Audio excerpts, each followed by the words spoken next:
sorry I'm late. I had to stop by the Wax Museum again and give the finger to FDR. We know al-Qaeda, Zawahiri, is supporting the opposition in Syria. Are we supporting al-Qaeda in Syria? Well,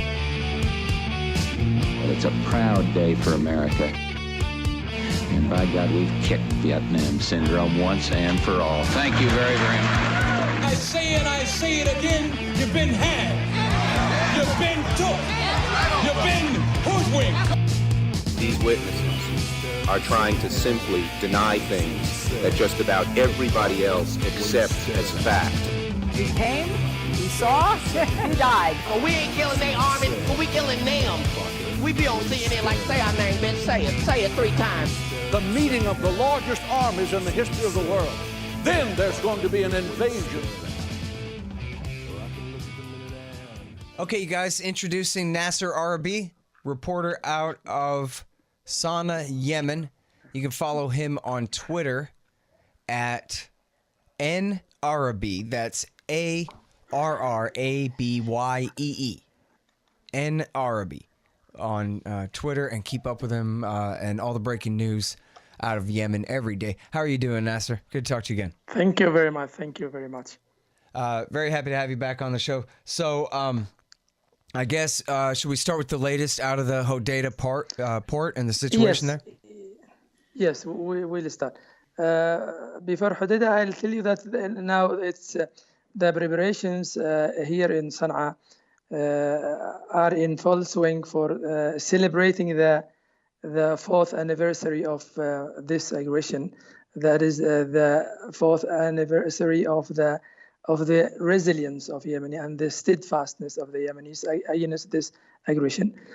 And by this, I mean, it's next week, this celebration will be.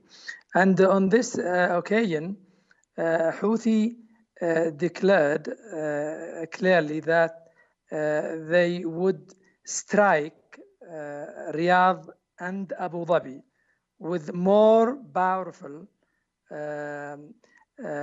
ballistic missiles and drones, more powerful drones, if they escalated the war in Hodeidah and if the Stockholm Agreement completely collapsed. This, of course, important development came after the Stockholm Agreement has reached a deadlock. We mean by this that this Stockholm Agreement, of course, entered into effect on the 18th of December, which means now it's about or exactly 3 months until today since it entered into effect, but no single thing has been implemented. Nothing has implemented at all. And this is why there is some kind of, there's the sense that it's now, it's going to it could, let me say, it could collapse entirely, which means that the fighting and an all-out war could erupt in Hodeidah city and Hodeidah ports. And this is why Houthi forces said clearly this week, and he said, of course, the army spokesman, Al-Houthi army spokesman said in a press conference that they have now 300 places, 300 recorded places in the Saudi mainland and in the Emirati mainland, including the 2 capitals, that could be targeted by these powerful ballistic missiles and powerful drones. And he, of course, the spokesman showed us, or showed the reporters in the conference, some photos and some aerial videos that showed some of these places inside the Saudi mainland and Emirati mainlands. Mm-hmm. And right, also he said something. He said something also that now the ballistic missiles, the Houthi forces could launch as many as 10 ballistic missiles at the same time, which means they could or they hope to prevent the defense system of Saudis from intercepting the ballistic missiles. So this is the most or the latest development that happened here, and it's because of the Stockholm Agreement. Of course, the Stockholm Agreement, to your listeners and your audience, Stockholm Agreement would have been only the first step. This deadlocked Stockholm Agreement would have been only what? The first step of peace in Yemen, not more. But now it's faltering, and it could collapse entirely at any moment. Mm-hmm. Okay, so now at the time that the Stockholm Agreement was reached, the deal was, well, first of all, on the ground, the UAE, they were still south of the city, essentially, right, and had not really taken the city from the Houthis. And then the deal was that the Houthis would withdraw and the UAE would withdraw and let the UN take over at least the port. And I don't know who is supposed to administer the city, but so correct me where I'm wrong, and then explain how it broke down. Yeah, of course. I will explain. Of course, this is a point that is also in front of me. It's okay. I'll tell you why they kept failing, and what the Stockholm Agreement stipulated. Of course, a Stockholm Agreement means simply, or says simply, that all the forces withdraw from Hodeidah city and from the Hodeidah boats, which means Houthi would withdraw from the boats of Hodeidah and from the city of Hodeidah, and the Saudi Emirati-backed forces would withdraw from the southern outskirts of the city, and the forces, all forces, should or would redeploy in other places. So nothing of this has happened. And of course, Houthi is still in the boats and in the city, and the Saudi Emirati forces are still at the southern outskirts of the city.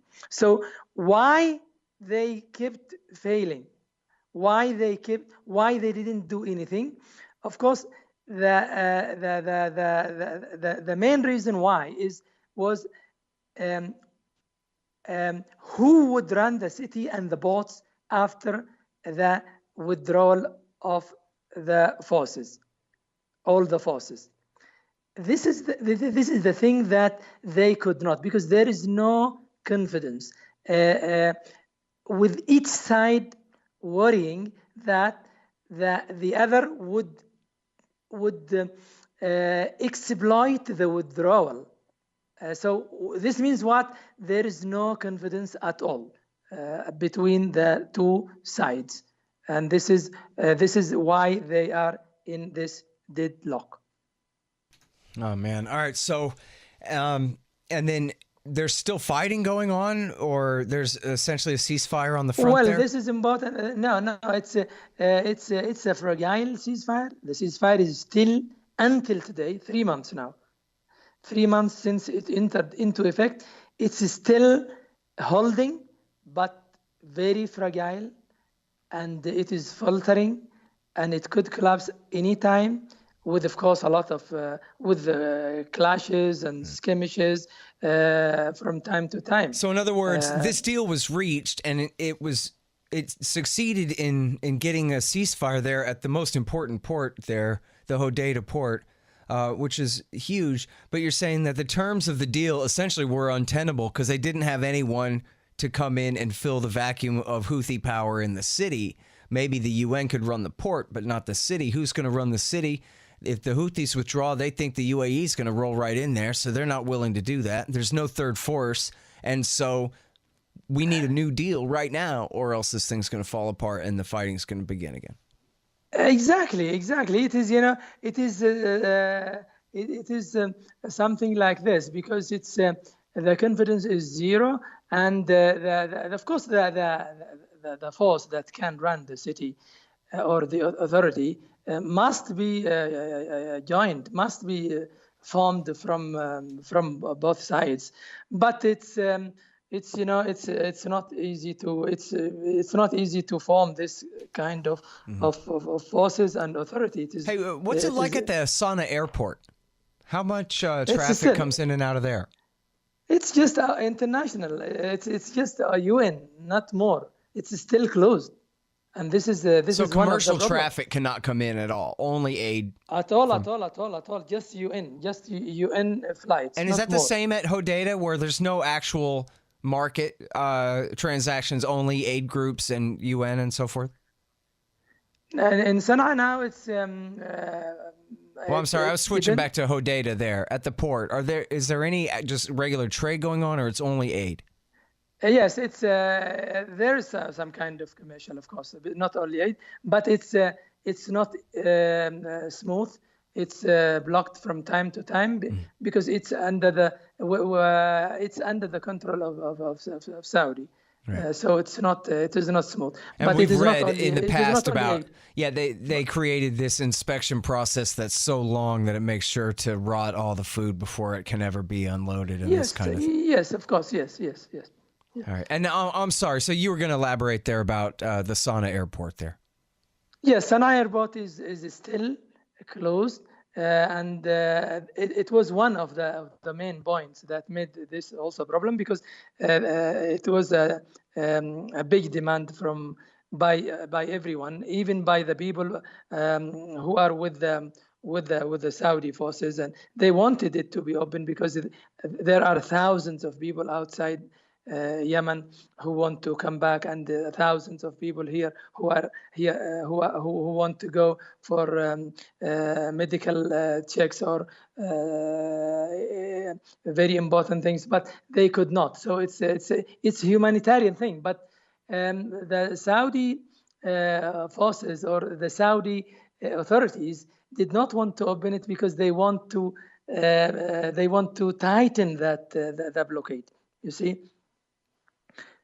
And now I have another point that is related to the humanitarian issue.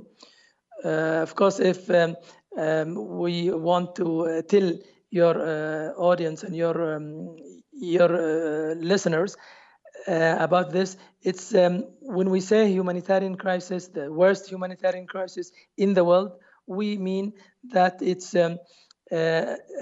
tens of thousands of civilians have been killed at schools, homes, hospitals, funerals, weddings, markets, and etc.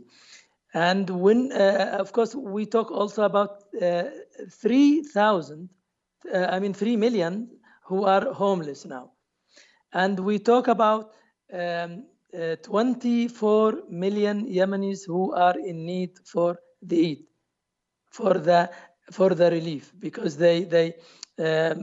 we talk about 10 million who are at the brink of starvation.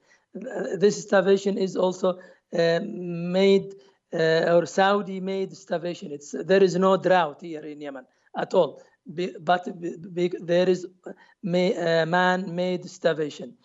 Of course, last week, in 26th of February, the donors met in Geneva, and the UN says that they need $4 billion to help these 24 million in Yemen who are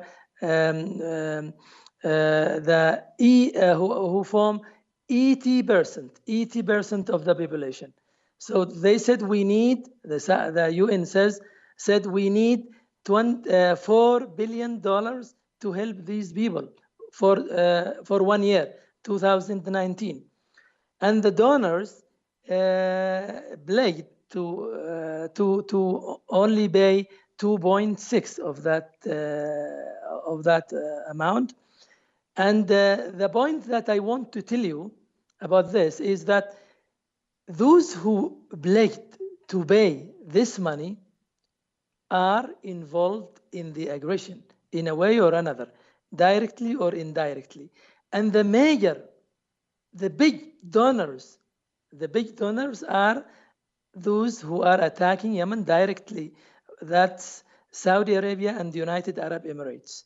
So Saudi Arabia, United Arab Emirates are the big donors, and they are the big killers. This is the irony.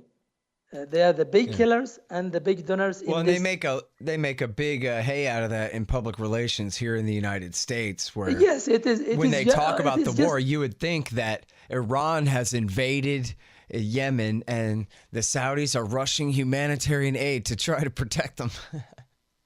Exactly. This is what they want to tell the world. Unfortunately.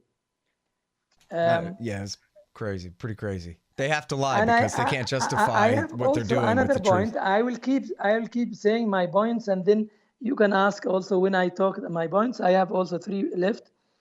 The other one, the other thing is that now we have CNN confirmed what we have been in your show, Mr. Scott, in your show, what we have been saying all along. CNN last month confirmed what we have been saying all along, confirmed that the American advanced weapons ended up in the hand of Qaeda and ISIS. Mm-hmm. This is what I have been telling you all the time, right?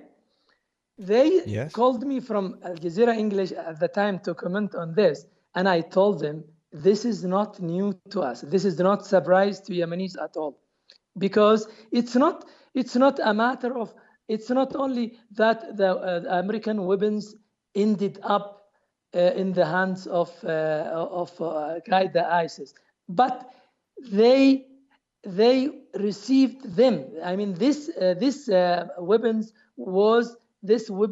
were handed to the Qaeda and ISIS because they are in bases. They have bases and they have salaries, and so they receive this equipment. They did not, for example, take it as war booties or as war spoils or something like. No, like Houthi. For example, there is a lot of this weapon in the hand of Houthi, but Houthi captured it. Houthi took it as a war war spoils, not as something that is handed to them. So this is something that the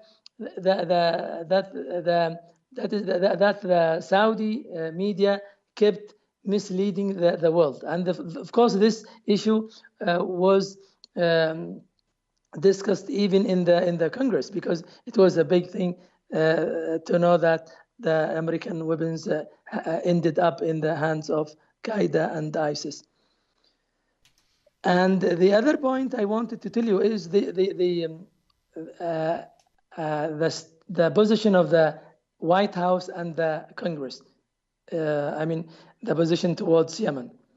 Of course, Congress, there have been a lot of efforts to stop the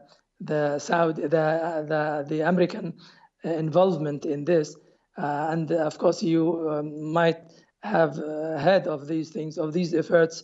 Many resolutions have been now have won the vote in the Senate and in the House, and these efforts are very good. But the problem and the Yemenis are very happy to hear about these things. But the White House disappointed Yemenis, and the Yemenis, when they feel happy to hear the news from Congress, they unfortunately, they feel let down and they feel disappointed by what the White House said about Yemen, because Mr. Pompeo, the Secretary of State, only last week said to the Congress that if you care about Yemen, you should help Saudis to prevent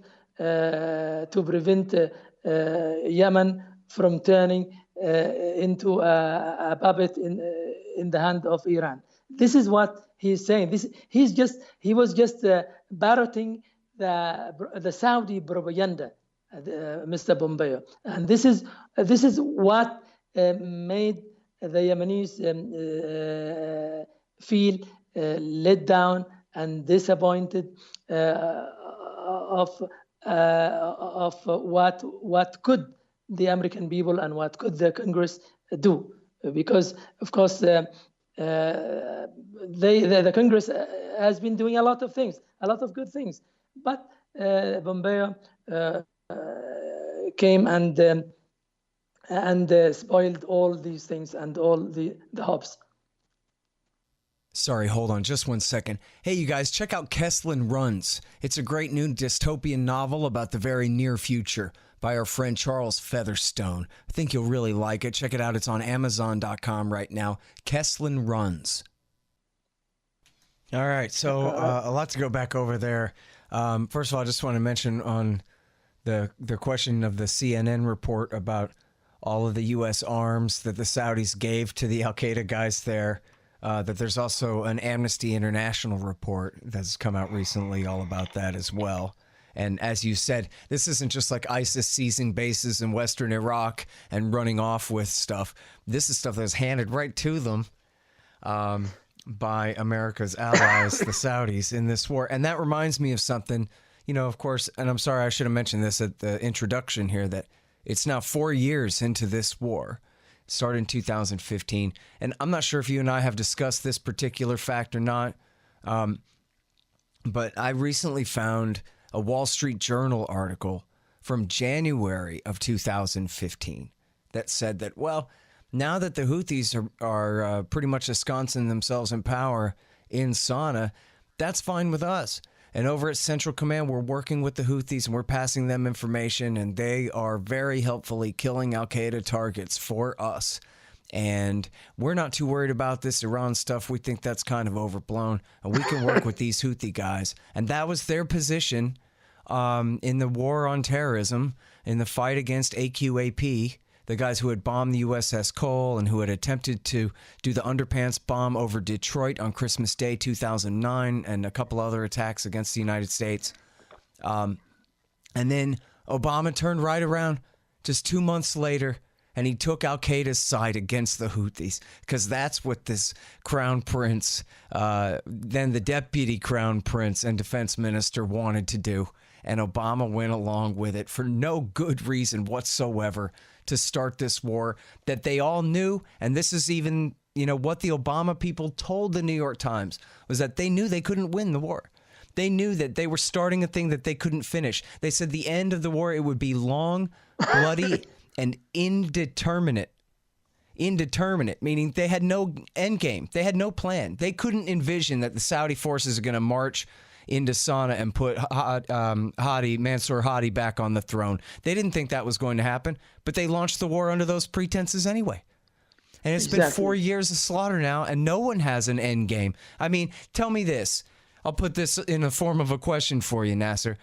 When it comes to the ground controlled by UAE and mercenary forces and al-Qaeda forces on the ground in south and eastern Yemen, have the lines moved at all? Are they getting any closer to Sana'a? At all. Even 1 centimeter, no. In the east of Sana'a, they have been from the first month of this aggression, and they were in the eastern part of Sana'a because it was open. That eastern place was open. There were no battles and they came to the place where they should stop, and they stopped. So they didn't do anything. In these 4 years, they didn't achieve anything. They didn't achieve their declared anything of their declared goals or anything from their undeclared fuel. So, for example, they said they wanted to restore the so-called legitimate government. This government is still in Riyadh. They can't even come to Aden, which is so-called liberated. And Houthi, for example, Houthi now is much more powerful than he was, because now he said this week they would strike Riyadh and Abu Dhabi. And of course, when he said this, he had already struck Abu Dhabi and Riyadh. Riyadh, of course, kept saying that they intercepted, and Abu Dhabi kept denying that they received any attack. But now he said he has new powerful ballistic missiles, and he never lied. They know this very well. And he said this defiantly, and of course he said if they escalated, if they want if they don't want to go in the road of peace, and they know what it means. And he showed them, by the way, this time he showed them targeted places or that aerial photos and videos from the mainland, from the deep Saudi lands, and very important military places, and very important and very vital sites inside Saudi Arabia. And they know what these things and how it was taken. I mean, these photos and these videos. All right, and now, so tell me this: after Saleh split away from the Houthis or tried to make a deal with the Saudis behind their back, and they turned around and killed him, did the army split? Because I know he had brought a lot of the army with him and into this alliance with the Houthis, their former enemies. Yeah. No, let me tell you something. No single soldier, and I'm responsible for what I'm saying.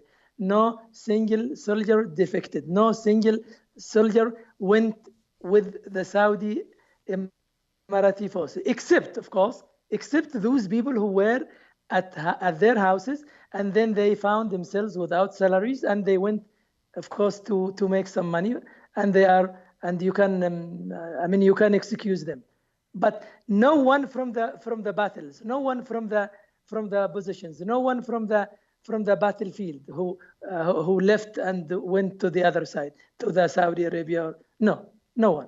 Or what And about if just this made? happened, if this happened, I mean, they could have if just this made happened, their own third force. I mean, did they? That's sort of a separate question than whether they stayed loyal to the Houthi government in Sana'a. Whether they actually went to the other side, they could have just gone home, or they could have made their own third force, right? Yes. So I mean, it's not in the meaning. It's not in the sense that the Saleh defected or Saleh switched sides and they did the same. No army did like Saleh, because if there was an army at the time or that would switch side like Saleh, Saleh would not have been killed in 24 hours. Yeah. Well, yeah, crazy as it sounds, it seems like if he had gone to the Houthis first and said, listen, we can make a peace deal with the Saudis where essentially I get my old job back, or one of my underlings, gets the new position. We could have a peace deal here. Maybe they would have gone along with it. I don't know. But certainly going behind their back didn't work out well. Exactly. And it's only all of a sudden, it's all of a sudden. And not only this. And he called for uprising. He called for rising up against Houthi, and nobody responded to him at all, because it was crazy. It was just overnight. Hey guys, check out Tom Wood's Liberty Classroom. It's everything you need to be an educated libertarian. You may be long out of college and you have a family and a job, but you really want to know this stuff. Well, they got all of these classes on history, economics, and libertarian theory, and all of these things great professors and wonderful credentialed libertarians essentially teaching college-level classes about everything you need to know. Tom Woods' Liberty Classroom. Check it out at libertyclassroom.com. Follow through from the link in the right-hand margin on my page at scotthorton.org. All right, and now, so let's talk about, obviously the whole public relations push behind the war is about Iran, and that the Houthis essentially are like Hezbollah, where they're this, external front group type force for Iran. And of course, in the media, the story goes that, well, see, they're Shia, and they might be different kinds of Shia, but they're Shia, and that's really all you need to know. And I guess critics of the war from time to time seem to concede that Iran is playing some role, although no one ever really seems to describe it in very much detail at all. You see, this is something that that needs to be clear. It's Iran is exploiting the situation, but Iran is not in Yemen at all. Iran is exploiting. Iran is supporting and wish to support and wish to do whatever Houthi wants, but it could not. It's very far, and it's not. It doesn't have that. It's not like Saudi Arabia, but it's media, political support. Yes, no one can deny this, but to say that missiles are coming from Iran, it's a very silly thing, because you can't prove it. Saudi Arabia is surrounding you, so how Iran would come with the missiles to Yemen? And the other thing is that if there is kind of expertise or some know-how, technology or something like this, this can be done through emails or but not. There is no single Iranian expert or soldier in Yemen, and the problem that is in Yemen is made by Saudi Arabia. Saudi Arabia is the one who is killing and destroying Yemen, no one else. So it's pointless to say Iran is the reason, Iran is doing this, or Iran is hurting Yemen, or Iran is no, because the one who is killing Yemen is Saudi Arabia in front of the world, not Iran. But of course, Iran. Yemenis are getting closer to Iran if there is no option, of course. But now, go ahead. I'm sorry.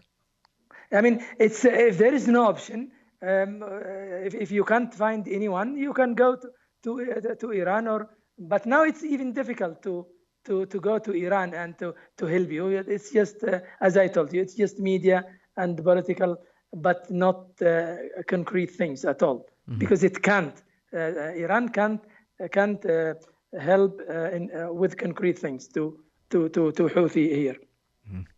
And does the air campaign over Sana'a continue?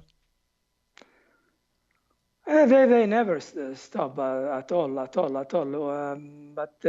over the last few days, let me say, it was okay. But with one here, sometimes they get hurt in Saudi Arabia or at the border. They come here to bomb a base or a house. They think there is someone here or there.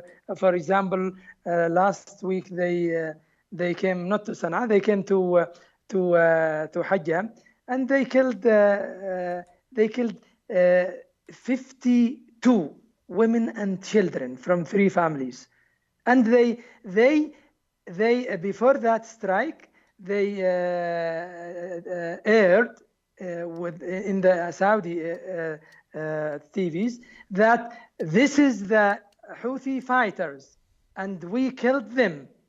And at the end of the day, or 2 hours later, it turned out to be women and children who were hiding into houses. Now, Yemenis have that hard evidence that they killed they killed the women and children because they you can see that the women they were women, not anyone else, and it's completely covered, and the children, and you can see in their video that they were women, but they say they are Houthi fighters, and they killed 22 women and children and injured 30.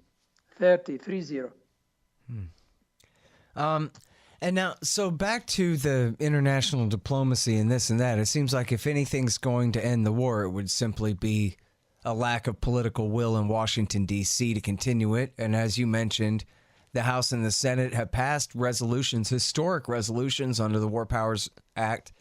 But Trump just says he's going to veto it. I guess he hasn't vetoed it yet, but he will soon enough. He's defying it at this point.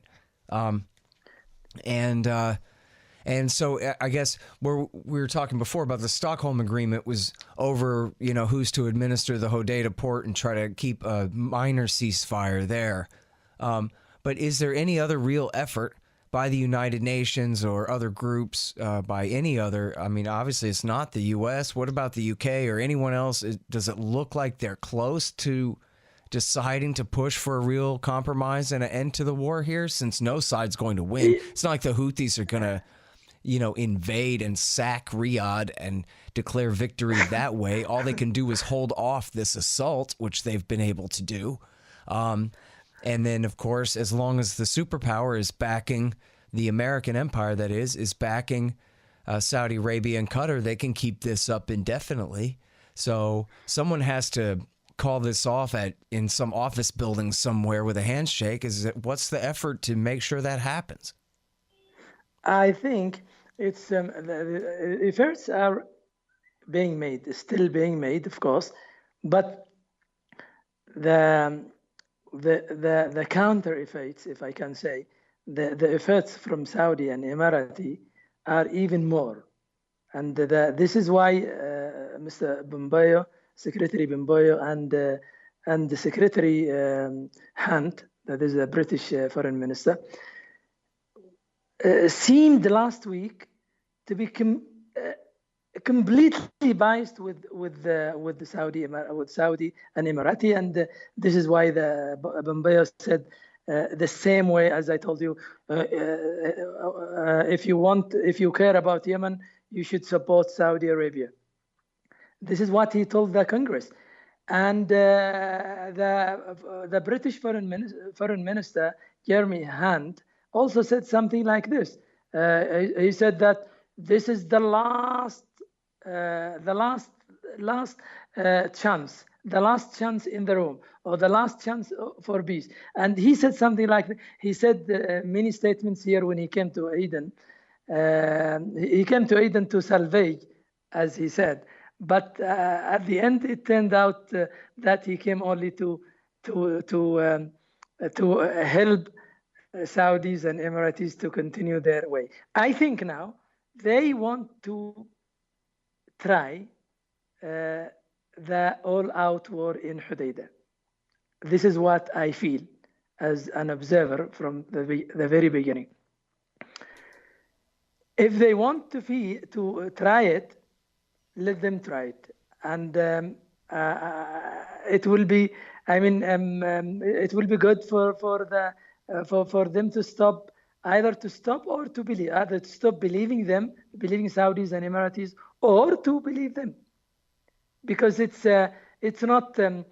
If they keep believing and they keep being deceived by or misled by Saudis, because Saudis at the very beginning they said it's only days or at most weeks. Now we are at the end of the 4th year, and they didn't do anything.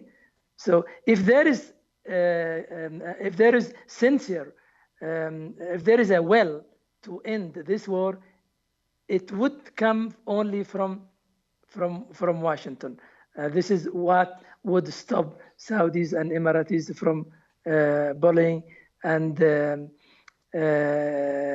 doing mistakes and bad things to Yemen. Yeah. I mean, I have to tell you, to me, it's just absolutely a miracle that anyone in Congress cares enough to have pushed these resolutions through the way they have, considering all the PR money and effort that goes into Saudi Arabian relations, and virtually no one who really there's no Yemen lobby. There's no one that speaks for the Yemeni side of the story at all. There's no pro-Iran lobby that would even, explain the Houthi side of the story in any like vested interest political way in Washington, D.C. It's simply that you have some congressmen who, for whatever reason, have decided they're sick and tired of this one.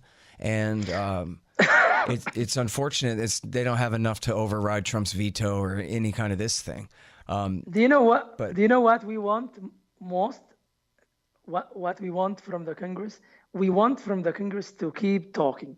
Only we know that it's not going to do anything to Yemen. We know that it's completely different. We know the complications of these things, but it's okay. We are happy. I am as Yemeni. I'm very happy to hear the Congress talk because we want them to talk that there is a war in Yemen. There is Saudi war in Yemen, and we support this war.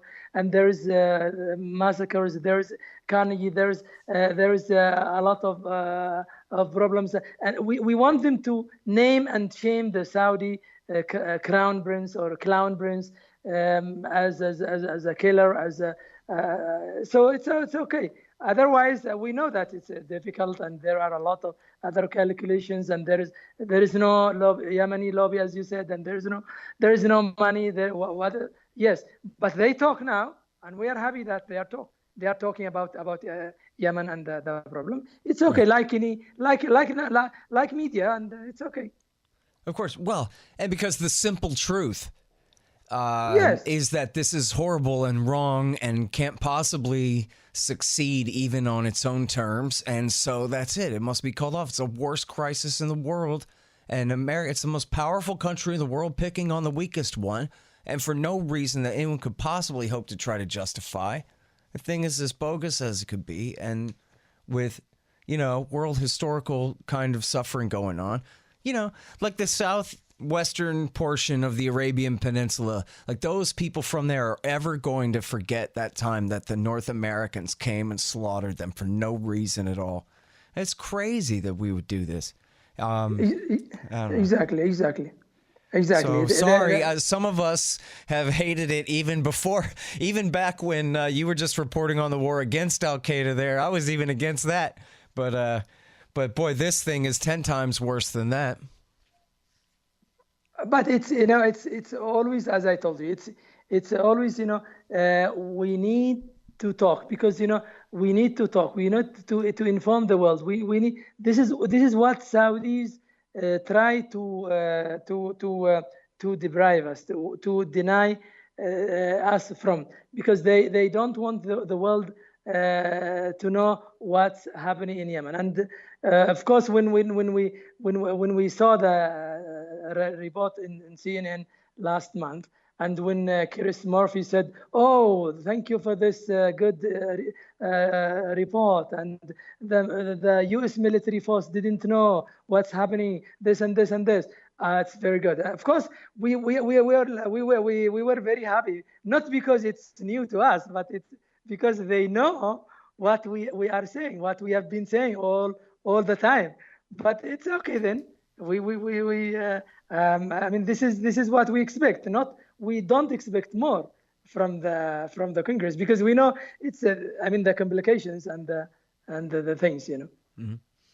Well, and as I see a retweet or two of yours about making a comparison to the horrible massacre in New Zealand, where one man with a gun killed 50 people, Muslims praying in a mosque on Friday. And yet this is the kind of thing we do all the time. Just like the Waco massacre still is upsetting to me and a lot of other people from back in 1993 here in Texas. The FBI and the Delta Force massacred all of these people.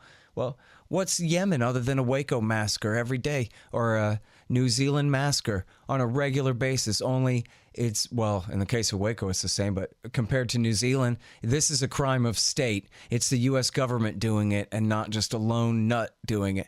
But so, which is worse? For some reason, that means that they get off the hook for that, but that's even worse, of course. This is why I'm telling you we need the media to talk, because, that media, when they talked about the New Zealand massacre last week, we know what happened. We know what's happening now. But we see massacres even worse every day for 4 years now. For 4 years now. And sometimes, as I told you, 50 people from 3 families, that is women and children, who were killed the day before that massacre of New Zealand. So the problem is the media. The media is a problem now, because we don't have the voice in the media. Yeah, it's true. You know what, though? I hate to say this because it sounds ridiculous on the face of it, but I have a little bit of high hopes for the upcoming primary campaign, because there's one good anti-war candidate, Tulsi Gabbard, and she's not good on everything. She's really not good on everything. But she did 2 tours in Iraq War II, so she knows the difference between who and who. So she's the kind of person who would be for a war against Al-Qaeda, but against a war for Al-Qaeda. And so... you know what I mean? So she was terribly opposed to the policy in Syria of backing the Al-Qaeda terrorists against Assad. And she understands, she's bright enough and well-informed enough to know, essentially, that USA is flying as Al-Qaeda's Air Force and is equipping their infantry on the ground in Yemen right now. She's sophisticated enough to understand that, and she really does care about it and wants to fight about it. And I think, and the rest of them, they don't understand, and they want to fight about it too. And so I don't mean to be too naive, but I think that there's real room for not just a discussion, but a good fight about who's on whose side and why, and whether that's right or whether that's wrong in this upcoming presidential primary season on the Democrat side. Very good, very good. I wish you and her all the best. Yeah, and, me too. We need, and you, I wish you and her all the best. All right. You see, what we need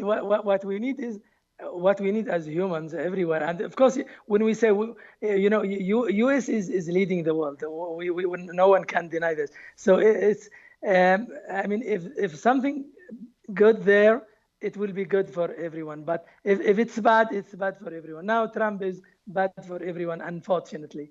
But he likes the killer. We don't know why he likes the Mohammed bin Salman more than anyone, more than any Saudi, more than any Arab, he likes him. He likes him with his mistakes, with his problems, with his crimes, so this is the problem. Yep. Yeah. I don't know exactly what the secret is too. I mean, and I'm not really sure that the Saudis have more influence over Trump than they had over the Bushes. I guess they had a little bit more contentious relationship with Obama, but he always did what they wanted anyway. Such as launching this war. It's not a matter of Saudi influence, of course. It's not. I know this very well. Yeah. No. But I guess you're talking about how much personally, how personal it is. It's just Trump likes these kind of people to milk them, to milk the money. That's it, not more than anything else. Oh. Yeah, well, and he openly says that too, bragging about what, in the scheme of things, are very small weapons deals. A couple of $1 billion here or there. It's a lot of bombs to kill a lot of Yemenis, but in terms of, a financial effect for the benefit of the American people, I mean, it's absolutely ridiculous and negligible. And if anything, of course, is just a waste, as our industries are geared toward destruction instead of creation in the first place. So. No. What we want as Yemenis is we want from the U.S. administration, from Trump administration, to think of its interest and of the American interest more than the Yemenis, of course, when it comes to the relation with Saudi Arabia, because now they endanger.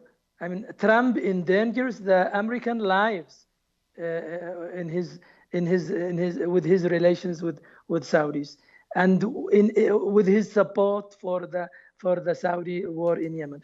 It's very dangerous to the American peoples more than anything else. But this is what we want them to understand, not to do everything for us for nothing. No, but we want them to at least to protect their interests. Qaeda, ISIS are the one who is fighting on the ground, and they keep saying no. This is the problem. Yeah, well, and that's the thing, right? Yeah, again, a little bit of education about who's who over here in this conflict to go a long way. So Exactly. Anyway, I'm sorry. Exactly. The fact that we're even having this conversation 4 years into this war is itself just incredible and horrible. But I really appreciate you coming on the show to talk about this stuff with us as always, Nasser. Good luck to you there. Thank you very much. Thank you. Bye. Okay, guys, that's Nasser Arrabyee. He's a reporter out of Sana'a, Yemen. You find him on Twitter at @NArrabyee, and it's ARRABYEE. Arrabyee on Twitter to get his good stuff there. And he runs a media production company called Yemen Alan. And he does, on that Twitter feed, you'll find, original reporting and stuff. It ain't just tweets. He's out there on the ground getting it done. All right, y'all. Thanks. Find me at libertarianinstitute.org, at scotthorton.org, antiwar.com, and reddit.com/Scott Horton Show.